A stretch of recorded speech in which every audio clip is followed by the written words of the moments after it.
Gần nhà tôi có một công viên. Trong công viên có một con đường rất to và rộng. Hai bên đường có hai hàng cây xanh.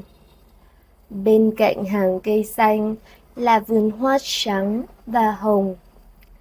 Đằng sau công viên có một ngôi trường. Buổi sáng đến công viên có thể nghe tiếng nô đùa của bọn trẻ. Đi thẳng con đường này, cứ đi thẳng, có thể đi đến một cái hồ nhỏ. Trong hồ có vài con vịt. Trong hồ không có thiên nga.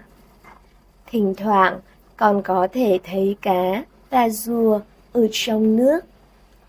Mỗi lần mình cảm thấy buồn, mình thích đến công viên này để đi bộ.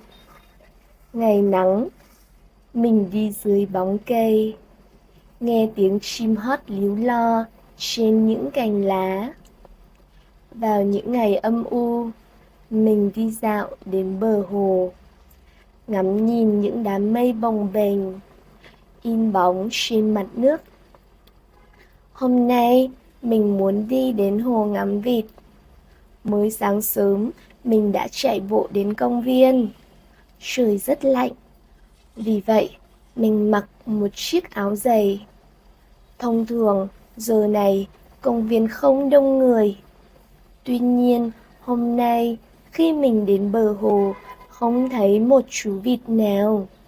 Mình tìm một lúc lâu, cũng không thể tìm thấy một con vịt nào. Mình hỏi bác bảo vệ. Bác bảo vệ nói, không còn vịt ở đây nữa. Nghe bác nói xong, mình rất ngạc nhiên. Mình cảm thấy hơi thất vọng. Nhưng bác nói, năm sau, đàn vịt sẽ trở lại.